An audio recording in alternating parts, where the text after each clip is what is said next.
Hello friends, welcome to Telugu audio story. మీరు కనుక ఛానల్ని ఫస్ట్ టైం చూస్తున్నట్లయితే ఛానల్ సబ్స్క్రైబ్ చేయండి, లైక్ చేయండి. అలాగే ఈ స్టోరీపై మీ వాల్యుబుల్ ఒపీనియన్ని కమెంట్ రూపంలో తెలియజేయండి. ఇక కథలోకి వెళ్దామా? చెలి నీవెవరో పార్ట్ 112 చూసే ముందు పార్ట్ 111 చూడండి. లింక్ డిస్క్రిప్షన్లో ఇవ్వడం జరిగింది. చేయాల్సిందంతా చేసి ఇప్పుడు తలదించుకుంటే ప్రయోజనం ఏముంది? గట్టిగా కొట్టాలనున్న ఆడపిల్ల అన్న ఒకే ఒక్క కారణంతో ఆ పని చేయలేక తన ఎమోషన్ కంట్రోల్ చేసుకుంటూ లేచిన రాణా కాట్ మీద పడిపోయి అక్కడే కూర్చున్న చైత్రను చూస్తూ నేహ నుంచి దూరంగా నడిచాడు. వెక్కిళ్ళు పెట్టేస్తోంది నేహ, భయాన్ని మించిన బాధ తెలుస్తూ ఉంటే.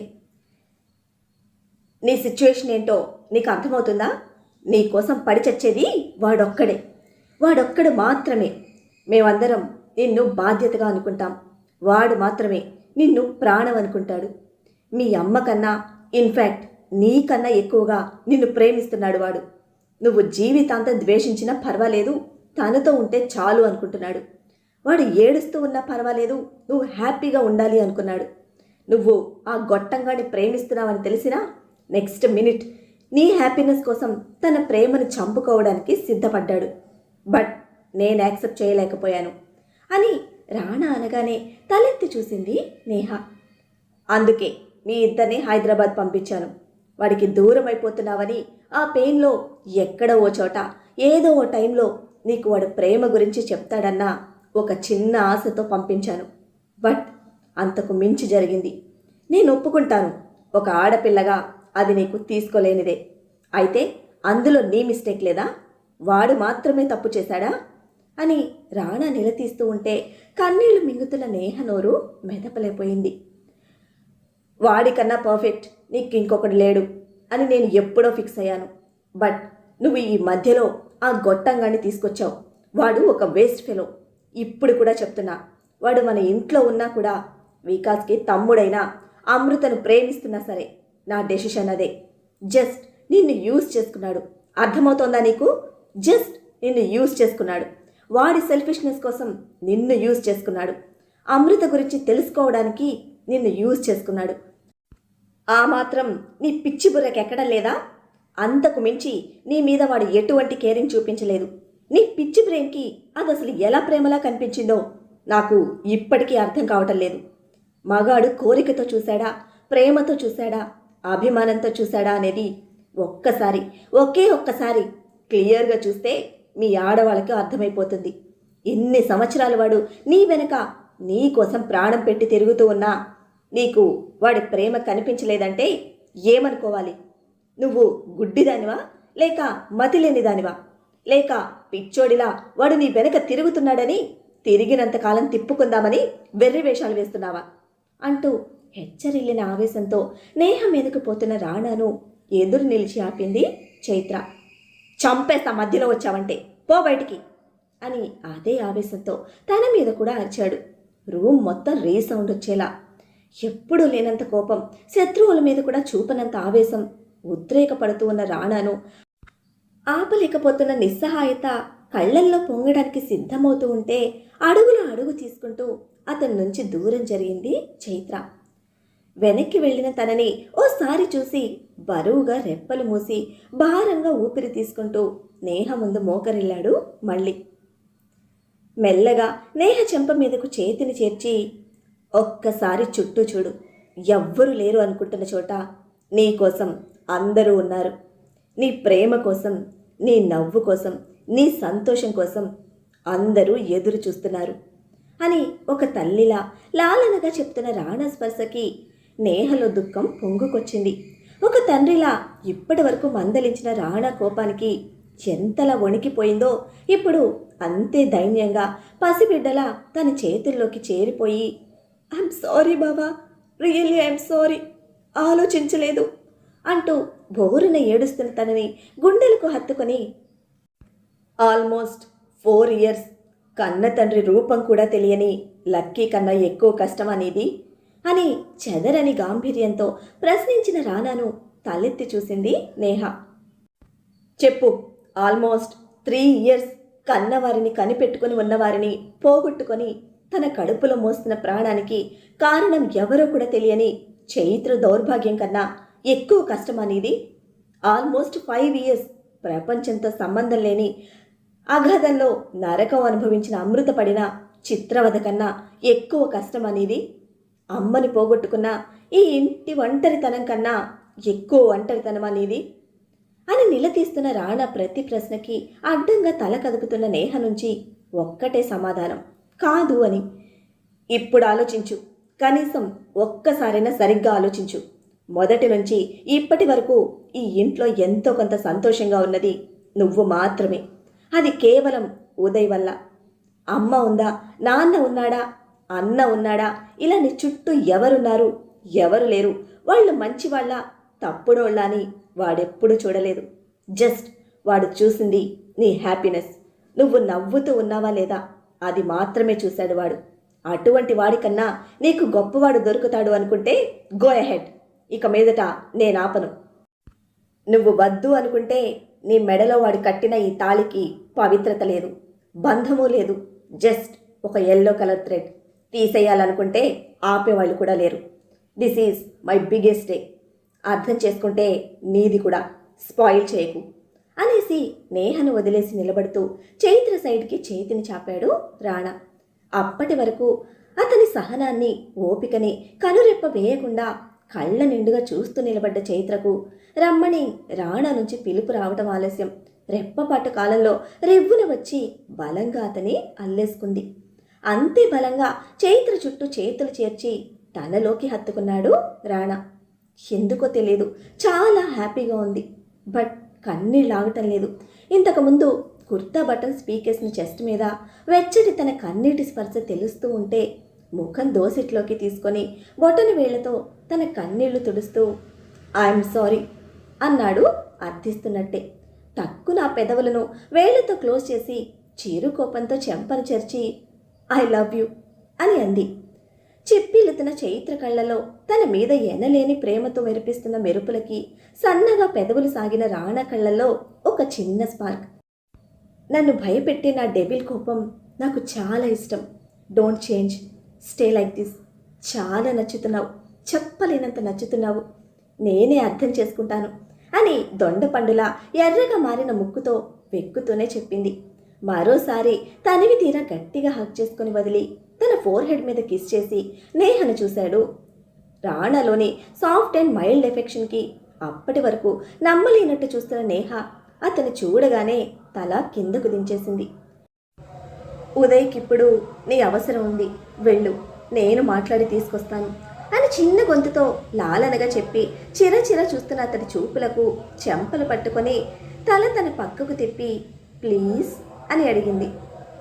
అర్థమయ్యేలా చెప్పు ఆ బ్రెయిన్లెస్ ఇడియట్కి అని వార్నింగ్ ఇచ్చి వెళ్తున్న రాణా కోపంలో కూడా నేహ ఉదయ్ మీద ఉన్న అభిమానానికి అని రాణాను బయటకు పంపి డోర్ క్లోజ్ చేసి నేల మీద కూలబడి ఏడుస్తున్న నేహ దగ్గరికి వచ్చి తనని లేపి సోఫాలో కూర్చోపెట్టి వాటర్ ఇచ్చింది తాగమని.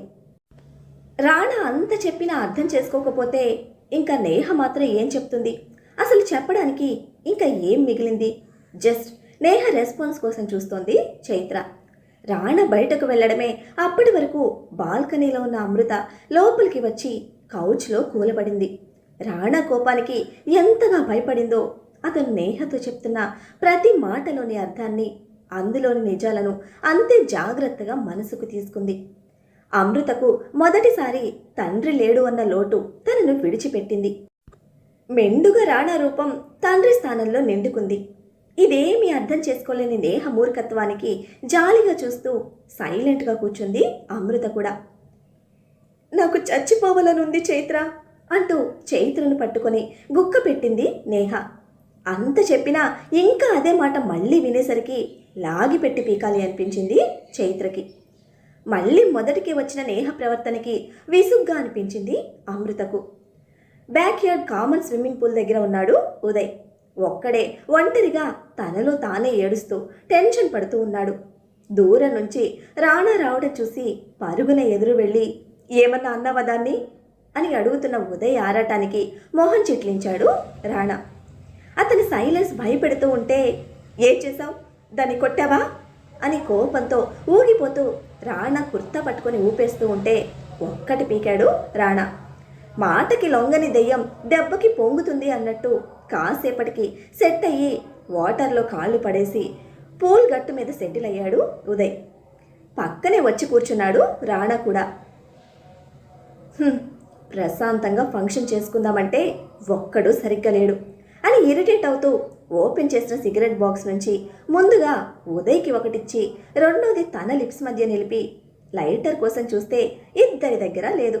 లైటర్ పట్టుకున్న ఒక చెయ్యి ఇద్దరి మధ్య నుండి ముందుకు వచ్చేసరికి తల తిప్పి చూసిన ఇద్దరి కళ్ళు చిన్నవయ్యాయి. ఫాలో అవుతున్నావా అని ఉదయ్. నీకు ఇక్కడేంటి పని అంటూ రాణా ఇద్దరూ ఒకేసారి ప్రశ్నించారు. మీకోసమే వచ్చాను అని రాణాని చూస్తూ చెప్పిన వికాస్ లైటర్ ఫైర్ చేసేసరికి క్షణకాలం అతన్ని తీక్షణంగా చూసిన రాణా సిగరెట్ లైట్ చేసుకుంటే ఉదయ్కి ఆఫ్ చేసిన లైటర్ తీసుకోమని ఇచ్చాడు వికాస్. ఎంతో ఇష్టంగా ఒక అమ్మాయిని ఒక అబ్బాయి కోరికతో చూస్తున్న మెస్మరైజింగ్ ఫీల్ వికాస్ కళ్ళలో. అది రాణా మీదనే. నేహను హ్యాండిల్ చేసిన ప్రాసెస్లో డెవిల్ బాబుని అంతగా ఇష్టపడుతున్నాడు. మరి ఆ ఫీలింగ్ మొత్తం కళ్ళలోనే కురిపిస్తూ ఉన్నాడు. వీడేంటి ఇలా మావాడికి సైట్ కొడుతున్నాడు అనుకుంటూ లైటర్ తీసుకోగానే త్వరగా రండి బ్రేక్ఫాస్ట్ చేద్దాం అనేసి వెళ్ళిపోయాడు వికాస్. వాడు సరిగా లేడు, నిన్ను తినేసేలా చూస్తున్నాడు అని వికాస్ వెళ్ళగానే మండిపాటుగా కంప్లైంట్ చేస్తున్న ఉదయ్ షోల్డర్ చర్చి, అది నాకు ఎప్పుడో తెలుసు, ఎంత కాదనుకున్నా నా పెళ్ళానికి బాయ్ ఫ్రెండ్ కదా, ఆ మాత్రం ఉంటుందిలే. నువ్వు నాకు అర్థం మొగుడైతే వాడు నాకు రంకు మొగుడు, ఇద్దరికిద్దరే, ప్రశాంతంగా బతకనివ్వడం లేదు నన్ను అని లాంగ్ పఫ్ తీసుకున్న స్మోక్ ఉదయ్ ఫేస్ మీదకి బ్లో చేసి దగ్గుతున్న అతన్ని కన్నింగ్ స్మైల్తో ఫినిష్ చేయి వెళ్దాం అని అన్నాడు. అత్త తిట్టినందుకు కాదు, ఆడపడుచు నవ్వినందుకు అన్న చందాన వికాస్ చూసిన దానికన్నా రాణా ఎక్స్ప్రెస్ చేసిన రేంజ్లో రియాక్ట్ అవ్వలేదని అన్ని ఇష్యూస్ వదిలేసి అదే పెద్ద ఇష్యూ అన్నట్టు అలిగి ముఖం తిప్పేశాడు ఉదయ్. మీ బావ అంత చెప్పినా నీకు ఇంకా అర్థం కావడం లేదా అని చాలా సీరియస్గా తనని పట్టుకొని ఏడుస్తున్న నేహను వెనక్కి తోసి అరిచింది చైత్ర. నిజంగా నాకు అర్థం కావడం లేదు. బావ చెప్పిందంతా నా మీద జాలితోనే. నేను చిన్నప్పటి నుండి బావ కళ్ళ ముందే పెరిగాను. నేను వాళ్ళ బాధ్యత, అది నాకు తెలుసు. బట్ నాకు అసలు ఏమీ అర్థం కావటం లేదు. ఇప్పుడు నేను ఏం చేయాలో నాకు అర్థం కావటం లేదు. అమ్మ అన్నయ్య తప్పుల మీద తప్పులు చేస్తున్నారు. వాళ్ళకి డబ్బు తప్ప ఇంకెవ్వరితోనూ పని లేదు. జరిగిన దానిలో నా తప్పు ఉంది. ఉదయ్ నా జీవితం నాశనం చేశాడన్న ఆవేశంతో గ్రహించలేకపోయినా తర్వాత నాకు అర్థమైంది. బట్ ఉదయ్ని యాక్సెప్ట్ చేయలేకపోతున్నాను. నిశాంత్ కళ్ళ ముందు కనిపిస్తూ ఉంటే భరించలేకపోతున్నాను. నాకు పిచ్చెక్కుతోంది చైత్ర, చచ్చిపోవాలనిపిస్తోంది. ఇదంతా నా వల్ల కావడం లేదు. నేను వెళ్ళిపోతాను, తిరిగి యుఎస్కి వెళ్ళిపోతాను. ఇదంతా నేను ఫేస్ చేయలేను. ప్లీజ్ చైత్ర, డూ సంథింగ్ అని పిచ్చిదల్లా ఏడుస్తూ చైత్ర హ్యాండ్స్ పట్టుకొని అర్థిస్తూ ఉంటే బాధగా జాలిగా అనిపించింది తనకి. నేహ, ఒకటి చెప్తాను, అది విన్నాక కూడా నీకు వెళ్ళిపోవాలనిపిస్తే వెళ్ళిపో అని నేహ హ్యాండ్స్ తన చేతిలోకి తీసుకొని తండ్రి ఎవరో తెలియని లక్కీని నా కడుపున మోస్తున్నప్పుడు అమ్మమ్మ ఒకసారి నన్ను అడిగింది వికాస్ని పెళ్లి చేసుకోమని. నాకు చాలా కోపం వచ్చింది. అమ్మమ్మని చాలా తిట్టేశాను. వాడు నా ఫ్రెండ్, పిచ్చి పట్టిందా నీకు అని నోటికొచ్చినట్టు తిట్టేశాను. అప్పుడు అమ్మమ్మ నవ్వుతూ నాకొకటి చెప్పింది. పెళ్ళయ్యాక ప్రతి ఆడపిల్ల తన భర్త ఒక మంచి స్నేహితుడిలా ఉండాలని కోరుకుంటుంది. అటువంటప్పుడు ఒక మంచి స్నేహితుడిని భర్తగా స్వీకరిస్తే తప్పేంటి? నీకు నీ బిడ్డకి రక్షణగా ఉంటాడు. జీవితాంతం మిమ్మల్ని కళ్ళల్లో పెట్టుకొని చూసుకుంటాడు. నీ స్నేహితుడు కనుక నీ గురించి అంతా తెలుసు కనుక నీ మీద అందరికన్నా ఎక్కువ ప్రేమను చూపిస్తాడు అని. అమ్మమ్మ చెప్పింది వ్యాలిడ్ పాయింట్. బట్ మా ఇద్దరి మధ్యన అటువంటి ఫీలింగ్ లేదు, ఎప్పటికీ రాదు. అందరి పిల్లల్లా తనకి డాడీ లేడని లక్కీ ఫీల్ అవుతున్నప్పుడు మళ్ళీ వికాస్ ఈ ప్రపోజల్ నా ముందుంచాడు. లైఫ్ లాంగ్ నాకు వాడికి ఒక తండ్రిలా వెనక ఉండి చూసుకుంటానని. అప్పుడు కూడా నేను యాక్సెప్ట్ చేయలేదు. వాడి ప్రేమ అభిమానం నాకు తెలుసు. అందుకే గొడవ పడి బాధ పెట్టడం కన్నా అవసరమైతే ఆలోచించి చెప్తాను అని మాట దాటేశాను. నాకు తెలుసు ఎప్పుడు నాకు వాడు తోడుంటాడని. అలాగే ఉదయ్ కూడా నీకు ఎప్పుడూ తోడుగా ఉంటాడు. అమ్మమ్మ చెప్పిన అదే పాయింట్ ఇప్పుడు నువ్వు ఆలోచించు. నిశాంత్ నీ ఫస్ట్ ఫీల్. ఒక ఆడపిల్లగా అతన్ని చూసినప్పుడు నీ మనసు స్పందించడం తప్పు కాదు. బట్ నీ లైఫ్కి ఎవరు కరెక్ట్, నిన్ను అందుకోవడానికి ఎవరు డిజర్వ్డ్ అనేది నువ్వే నిర్ణయించుకోవాలి. ప్రేమ అంటే ఇద్దరి వైపు ఉండాలి. నీ ప్రేమను నేను తక్కువ చేయడం లేదు నేహా. బట్ ఒక్కసారి ఆలోచించు. నిశాంత్ చెప్పినప్పుడు ఇంత ఈజీగా అతన్ని ఎక్స్క్యూజ్ చేయగలిగిన దానివి అంతే ఈజీగా ఎందుకు ఉదయ్ ప్రేమని యాక్సెప్ట్ చేయలేకపోతున్నావు అని అడిగింది చైత్ర. సూటిగా అడిగిన ప్రశ్నకి నేహ నీలుక్కుపోయింది. అది ఉదయ్ బికాస్ నేను ఆన్సర్ లేని ప్రశ్నకు అక్షరాలను వెతుక్కుంటోంది నేహ. తనకి ఆ కష్టం ఎక్కువసేపు ఇవ్వకుండా తన చేయి పట్టుకుని అడ్డుపడింది చైత్ర. ఆన్సర్ అంతు చిక్కడం లేనట్టు నిర్లిప్తంగా చూసింది నేహ. నాకు ఆన్సర్ అవసరం లేదు, బట్ నీకు నీ మనసుకి తెలియాలి అనగానే కన్నీళ్లు ఉబికి వస్తున్న కళ్ళను నేల వాల్చింది నేహ. నువ్వు ప్రేమించే వ్యక్తి కన్నా నిన్ను ప్రేమించే వ్యక్తి నీతో ఉంటే నువ్వు ఎప్పుడూ సంతోషంగా ఉంటావు. ఇక కుటుంబం కోసం ఆలోచించని వాళ్ళని, తన వాళ్ళకే స్వార్థంగా గోతులు తవ్విన వాళ్ళని నువ్వు పట్టించుకోకు. ఎందుకంటే ఇప్పుడు నువ్వు ఉదయ్ భార్యవి. అదంతా నీ గతం. ఇప్పుడు నీ భవిష్యత్ అంతా ఉదయ్ గుండెల నిండా ప్రేమతో నీకోసమే ఎదురు చూస్తున్నాడు. అంతా ఒక్క రోజులోనే మారిపోతుంది అని నేను చెప్పను. ఫస్ట్ అయితే దూరం పెట్టడం మానే. ఇంట్లో ఎవరున్నా ఎవరు లేకపోయినా నీకోసం ప్రతిరోజు ప్రతి క్షణం ఉదయ్ ఉంటాడు. ఎలా అంటే నువ్వు తాగి తెలివి తప్పి పడిపోతే ఒక పసిబిడ్డలా నిన్ను గుండెలకు హత్తుకొని ఏడుస్తూ నీకు అన్ని పనులు చేసే ఒక మంచి తండ్రిలా ఉంటాడు అని చైత్ర చెప్తూ ఉంటే వాళ్ళ మాటలు వింటూ కౌచ్లో కూర్చున్న అమృతను ప్రశ్నార్థకంగా చూసింది నేహ. అవును అన్నట్టు చిన్నగా తల పంకించిన అమృత ఆన్సర్ నేహ గుండెను ముల్లులా తాకింది. శక్తినంతా ఎవరూ లాగేసినట్టు ఒక్కసారిగా కుంగిపోయింది. నువ్వు ఒప్పుకుంటే, అవకాశం ఇస్తే ప్రపంచాన్ని మరిచిపోయేంత ప్రేమను పంచే ఒక మంచి తల్లిలా నీ ప్రతి విష్, నీ ప్రతి కష్టం, నీ ప్రతి కంప్లైంట్, నీ ప్రతి అల్లరి వినడానికి భరించడానికి సిద్ధంగా ఉండే ఒక మంచి ఫ్రెండ్లా జీవితకాలం నీతోనే ఉంటాడు. నువ్వు మిస్ అయినా అమ్మ నాన్న ప్రేమను పంచడానికి నీ అత్త మావలుంటారు. నీ వెనక కొండంత ధైర్యంగా ఎప్పుడూ నీ మేనమామ ఉంటాడు. ఆల్వేస్ బావ బావ అని మాటకు ముందు బీరాలు పలికే నీ బావ ఎప్పటికీ నిన్ను వదలడు. ఇక మేమంతా ఫ్రెండ్స్లా సిస్టర్స్లా నీతోనే ఉన్నాం. అయినా కూడా ఇవన్నీ నాకొద్దు, నేను ఈ ప్రేమంతా తీసుకోలేను, ఫ్యూచర్ని యాక్సెప్ట్ చేయలేను అంటావా? వెళ్ళిపో. గతంలోనే బతుకుతాను, ఆ తప్పులనే చూస్తాను, ఎప్పటికీ నేను ఒంటరిదాన్నే అనుకుంటావా? ఇక నీ ఇష్టం. బట్ నువ్వు ఎక్కడికి వెళ్ళాలన్నా ఏం చేయాలన్నా ఉదయ్కి చెప్పు, చేసేస్తాడు. మీ బావకు తెలిస్తే మాత్రం నీ కాళ్ళు విరగొట్టైనా కదలకుండా ఇంట్లోనే లాక్ చేస్తాడు. అదే ఉదయ్కి చెప్తే మీ బావని ఎదిరించైనా సరే నీ ఇష్టానికి ఏదైనా చేస్తాడు అని డిక్లేర్ చేసి లేచి నిలబడుతూ అమృతను చూసింది చైత్ర. నేహను అడ్డుకోవడానికి ప్రయత్నించిన తన బట్టల మీద రక్తపు మరకలు. పూజ కోసమని కట్టుకున్న బట్టలు రక్తంతో తడిచిపోయి ఇలా కిందకు వెళ్తే అందరూ ఫీల్ అవుతారు అని తన శారీ కూడా చూసుకుంటూ చెప్పిన చైత్ర, లక్కీ ఆకలి కాగలేడు, మావయ్య గారికి మెడిసిన్స్ ఇవ్వాలి, డ్రెస్ చేంజ్ చేసుకుని త్వరగా రా అమృత, ఫస్ట్ ఏమైనా తిందాం అనగానే సరే అని అమృత డ్రెస్సింగ్ రూమ్లోకి వెళ్ళింది. అందరూ కావాలి అనుకుంటే నువ్వు కూడా డ్రెస్ చేంజ్ చేసుకొని కిందకి రా నేహ. మళ్ళీ నీ మెడలో తాళి కట్టిన దానికి ఉదయ్ని కోప్పడకు, నేను చెప్తేనే చేశాడు అనడంతో ఉదయ్ అని ఆలోచన నిండిపోయిన భారంతో తలెత్తి చూసిన నేహ కళ్ళల్లో నమ్మలేని ఆశ్చర్యం. తప్పలేదు, నిన్ను నీ గతం నుంచి దూరం చేసి ఉదయ్ సొంతం చేస్తే తప్ప నీ మైండ్ సెట్ మారదు అని అర్థమైంది. అందుకే ఇలా చేశాను. మీ ఇద్దరి మధ్య జరిగింది ఉదయ్కి ఫుల్గా డ్రింక్ తాగించి రాణాగారు తెలుసుకున్నారు. అది రాణాగారి నుంచి నేను తెలుసుకున్నాను.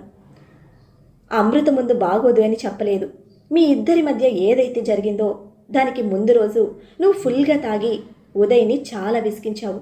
నిజం చెప్పాలంటే లిటరల్లీ ఫిజికల్గా ట్రై చేశావు, ఫోర్స్గా కిస్ చేశావు. ఉదయ్ కూడా కిస్ చేశాడు. బట్ అంతకు మించి ఉదయ్ స్టెప్ తీసుకోలేదు. సెన్స్లో లేని నీతో అప్పుడు ఏం జరిగినా తప్పు అని సెన్స్ చేసిన ఉదయ్ నైట్ మొత్తం నీ సేఫ్టీ కోసం నీతోనే ఉండి మార్నింగ్ తన రూమ్కి వెళ్ళాడు అని నిజాన్ని చెప్తున్న చైత్రను కళ్ళు పెద్దవి చేసి చూస్తోంది నేహ. మరి చైత్ర చెప్పింది విన్న నేహ ముందు రోజు వాళ్ళ మధ్య జరిగింది తెలుసుకుని ఉదయ్ స్వచ్ఛమైన ప్రేమను అర్థం చేసుకుంటుందా? స్నేహ తీసుకోబోయే నిర్ణయం ఏమిటి? చైత్ర చెప్పినట్టుగా తన డ్రెస్తో పాటుగా మనసు కూడా మార్చుకొని కిందకు వెళ్తుందా? ఉదయ్ స్నేహల బంధం కొత్తగా చిగురిస్తుందా? ఈవినింగ్ రానా చైత్రల ఎంగేజ్మెంట్ సంతోషంగా జరుగుతుందా? నిశాంత్కి దొరకకపోయే సర్ప్రైజ్ ఏమిటి? తెలుసుకోవాలంటే నెక్స్ట్ ఎపిసోడ్ని ఫాలో చేయండి. అలానే ఈ ఎపిసోడ్ని లైక్ చేయడం మాత్రం మర్చిపోకండి. Bye friends.